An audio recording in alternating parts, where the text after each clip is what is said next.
Olá, sejam bem-vindos ao nosso estudo do Livro dos Espíritos. Essa semana nós vamos começar com as perguntas. Iniciamos o capítulo 1, ou vamos iniciar o capítulo 1. Ele é um capítulo extraordinário, eu gosto demais. É um capítulo que ele trata sobre a origem da vida, do universo, a criação, sobre Deus. E esse é um tema muito presente na atualidade. Eu tenho acompanhado de perto os principais cientistas que discutem e estão escrevendo sobre esse tema da origem do universo, em especial porque, efetivamente, o modelo mental ou conceitual que mudou do século XIX para cá em relação ao universo, em que a concepção científica, ou da comunidade científica, melhor dizendo, ele era um universo eterno, vamos dizer assim, estático, né? Do jeito que ele sempre existiu, da forma como nós o conhecemos, para uma visão de um universo evolutivo, de um universo dinâmico. E, logicamente, quando eu falo propriamente de um universo que evolui, eu caio na questão, eu me encontro, né? Eu me confronto com a questão da origem do universo. E ao tocar esse assunto, inevitavelmente eu quero entender como é que o universo ele se originou. E então esse tema ele faz com que a visão religiosa ou espiritual e a visão científica elas tenham hoje efetivamente uma questão comum, um ponto de partida ou um ponto de encontro, melhor dizendo, porque a partir do momento que eu quero compreender como é que o universo foi feito, ou como é que é a sua origem, o que é que deu causa à sua existência, ou como alguns cientistas ou filósofos da ciência moderna colocam, porque existe algo ao invés de nada, efetivamente. Porque nós temos o universo ao invés de não termos nada, a existência. E então esse tema é o tema do nosso capítulo 1 do Livro dos Espíritos, que nós iniciamos essa semana, e vamos levar alguns encontros, porque esse tema é muito interessante. Ele tem uma complexidade extremamente atrativa, extremamente atraente em termos dos debates. A minha visão aqui é nós, logicamente, compreendemos qual foi o posicionamento, o que os espíritos discutiram com Allan Kardec naquele momento, e que eles efetivamente continuam evoluindo através de outros médiuns, mas com o olhar do que a ciência se transformou ao longo desses quase 200 anos em termos de compreensão do universo. E o que eu já posso adiantar, como eu coloquei no início, é que esse tema ele fez com que a questão de Deus deixe de ser um objeto de discussão puramente religioso ou mesmo puramente filosófico, e ele se inseriu como um tema científico. Então isso tornou o tema extremamente forte, importante, muito mais do que já era, mas agora não só no campo religioso, mas também no científico. E ao mesmo tempo ele serve para nós avaliarmos a visão que os espíritos nos trouxeram há quase 200 anos, e como esse tema vem evoluindo, e a perfeita atualidade dessa abordagem que a doutrina espírita faz. Mas, ao mesmo tempo, como que o debate moderno da ciência, ele enriquece, fortalece e traz novos aspectos que até então nas discussões, vamos dizer, propriamente doutrinárias, nós não abordamos, e que por falta até de questões do avanço da ciência. Então, esse tema, o tema Deus, é um tema que nós vamos estar iniciando. Como ele é um tema que ele tem uma como é que eu posso dizer? Ele tem uma riqueza de dimensões a serem abordadas. Nós vamos nos estender, talvez os nossos diálogos aqui semanais, eles sejam mais curtos, para que a gente possa ir acompanhando a relação do desenvolvimento do pensamento dos espíritos, a lógica e a análise kardeciana, a visão que Kardec traz implicativa como consequência daquilo que ele compreende que os espíritos colocaram, trazer ao tema para nós os principais aspectos, as principais variáveis, as principais implicações que os modelos científicos da atualidade eles trazem para o tema e como isso tudo se relaciona com a visão da doutrina espírita. Então é um tema muito importante, eu convido vocês a lerem, a comprar o Livro dos Espíritos no site da Federação Espírita Brasileira, FEB. Vocês conseguem fazer o download gratuito do Livro dos Espíritos. Eu recomendo que vocês busquem no site da FEB, porque em termos de tradução, porque o livro foi escrito originalmente em francês, de tradução para o português, nós temos a mais consagrada tradução que foi feita por Guilhom Ribeiro. Guilhom Ribeiro, ele foi inclusive assessor e revisor de textos e dos escritos de Rui Barbosa à época. Então ele é alguém com um domínio muito grande da língua, da compreensão, porque não adianta só fazer uma tradução, é preciso compreender todo o pensamento que está por trás. Então, assim, eu tenho uma confiança muito grande, aliás, 100%, na tradução que a FEB ela veicula. É lógico que por conta da erudição, do conhecimento de Guilhom Ribeiro, ele tem toda uma abordagem e um linguajar muito adequado, muito elaborado. Mas é melhor a gente nivelar por cima. A gente pode encontrar algumas versões que fizeram uma linguagem mais acessível, vamos dizer assim, mas às vezes nesse trâmite, nesse processo, a gente compromete a ideia. Então, por segurança, a nossa referência, ainda que temos outras e muito importantes, como por exemplo de Herculano Pires, que também é um gigante aí da doutrina espírita, que a gente pode confiar. Então, mas nós vamos utilizar até para em termos de texto, de construção do nosso entendimento.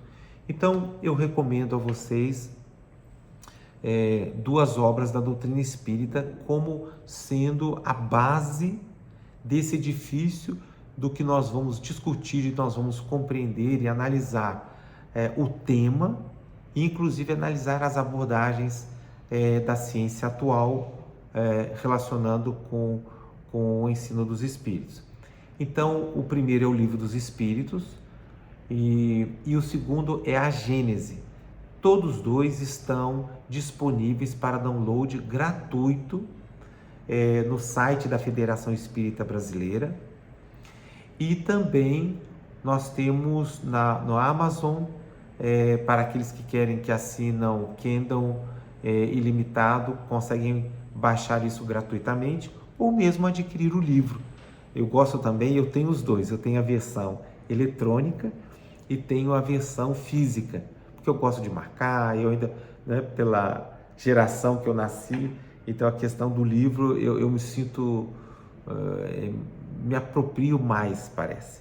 Então eu uso muito o eletrônico para eu não precisar levar em viagem o livro, eu fazer uma leitura, vamos dizer, informativa, mas eu gosto muito do livro físico e para poder marcar. E a Federação Espírita, através da Amazon, e existe, parece, outras plataformas que vendem também da Federação Espírita, vocês podem adquirir o livro físico. E o primeiro, então, esse primeiro capítulo, nós vamos utilizar da obra kardeciana ou da codificação, o Livro dos Espíritos, principalmente, ele é a pedra angular do nosso debate, da nossa referência, onde a gente tem a oportunidade de ler diretamente o pensamento dos espíritos.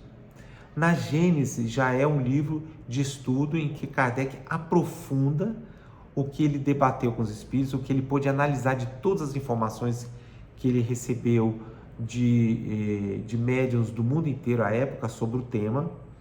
Então ele faz um estudo, ele é mais analógico ali, analista, melhor dizendo, mas é muito importante porque ele desdobra com maior aprofundamento.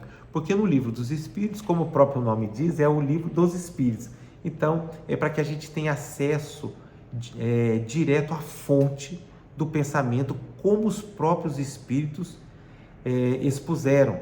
Isso é muito importante, por conta de que a gente pode analisar, ler os desdobramentos, as implicações que Kardec fez e comparar com o material que ele analisou, para nós avaliarmos se nos atende, que concordamos com a própria análise que ele fez. Isso é muito importante.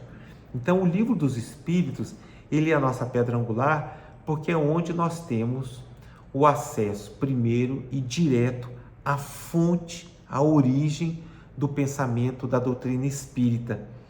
E lendo exatamente, inclusive vocês vão ver que existe a pergunta e as respostas, quando é o pensamento dos espíritos, sempre eles estão entre aspas. E se Kardec faz algum comentário, ele separa e coloca como nota. Então a gente consegue realmente ter um contato direto com o pensamento dos espíritos e entender a visão, como é que eles propõem a compreensão de todos os temas que nós vamos abordar. E temos em especial sobre esse capítulo o livro A Gênese, que nos ajuda com a análise que Kardec teve de aprofundar, e pelo tempo que ele teve de contato com os espíritos, com todo esse material, né, que é muito mais amplo, ele faz o desdobramento, o aprofundamento implicativo, analítico do material que nós vamos ter acesso direto. E vamos utilizar outras obras, mas que aí, na medida dos vídeos que nós fomos colocando, das lives ou das publicações, eu vou fazendo a menção a esses livros.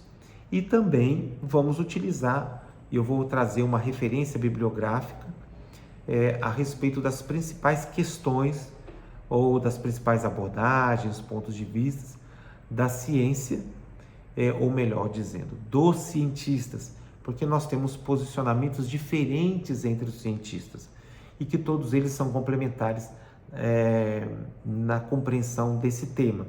Então a gente vai abordar, vou mencionar essa literatura.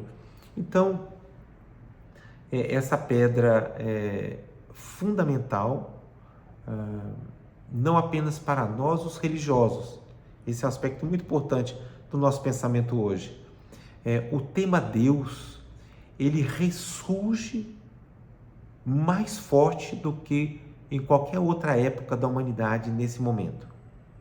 Porque como o avanço da ciência nos últimos 100 anos, ele foi extraordinário na compreensão física do universo, das suas leis, da sua estrutura, de como que o universo se comporta, logicamente com muita coisa ainda por compreender, mas o avanço foi tão significativo e a visão que a ciência traz a respeito da origem dele, traz a temática de Deus para o debate. Por conta, precisamos, afinal de contas, compreender a sua origem. A ideia de que o universo fez-se a si mesmo, ela é plausível, é possível. Para aqueles cientistas que afirmam que o universo fez-se a si mesmo, como Stephen Hawking, que nós vamos ter a oportunidade de ver como um dos pensadores, um dos cientistas que, vamos dizer, mais forte se posicionou em termos de teoria da física atual, em que o universo teria sido, ou ele teria surgido ou feito a si mesmo a partir da lei da gravidade ou gravitacional. Então, esse tema dessa visão do universo fez-se a si mesmo, ou ele teve um agente externo à sua própria realidade? Isso essa será a nossa discussão, a nossa busca de aprofundamento. Então, como eu acabei de colocar, nós temos numa proposta de um dos cientistas, porque existem outros cientistas e nenhum deles fala pela ciência absoluta, né? Nós estamos vendo o posicionamento dos cientistas, daquilo que é aceito, por que é aceito, quais são as fragilidades desse ponto de vista. Então, nós temos no extremo a proposta de que o universo, em sua origem, fez-se a si mesmo, e queremos compreender, então, como é que ele se origina nesse caso. Numa dimensão filosófica, também atual a questão, afinal de contas, por que alguma coisa e não nada? Quer dizer, por que existe o universo e não o contrário, né? Por que existe algo? Afinal de contas, se ele teve origem e ele tem existência, a alternativa seria a não existência. Por que nós temos algo ao invés de nada? E num terceiro extremo, nós temos uma visão de uma proposição em que o universo é um efeito, ele é uma realidade que nasce de um agente intencional. Então, poderíamos dizer numa afirmativa de Kardec, para colocarmos como ponto de reflexão para as próximas semanas, em que Allan Kardec coloca: Deus não se mostra, mas se revela pelas suas obras. Porque, afinal de contas, se existe um agente, onde é que ele está? Por que a gente não vê? E que essa, hoje, é uma questão que se põe efetivamente dentro do próprio estudo e do debate da origem do universo. Então, eu convido a todos vocês a embarcarem nessa jornada, nessa discussão, nesse diálogo. Não tenha a pretensão de fazer o convencimento, de impor qualquer ponto de vista, mas de trazer a oportunidade de vermos sobre vários aspectos, em especial sob o ponto de vista dos espíritos, como é que o tema Deus, o tema universo, o tema a origem e a formação do universo, ele se põe em termos de atualidade para a nossa realidade, visto que esse tema, ele também tem um interesse pessoal, existencial para todos nós. Todas as outras perguntas, elas caem, vamos dizer, elas carecem de alguma dimensão de suporte para se manterem, se a gente não consegue compreender ou chegar a uma compreensão se existe um propósito para o universo, se existe uma intencionalidade no universo, se existe uma complexidade inteligente ou puramente mecânica. Esses são alguns pontos que nós precisamos compreender, ou pelo menos aprofundar, para melhorar a nossa compreensão, ou quiçá a compreensão da nossa própria ignorância, dos limites do nosso próprio conhecimento. Então sejam bem-vindos, vamos iniciar já na próxima semana, a partir da questão número 1, sobre Deus e a ciência. Muito obrigado e uma boa semana a todos.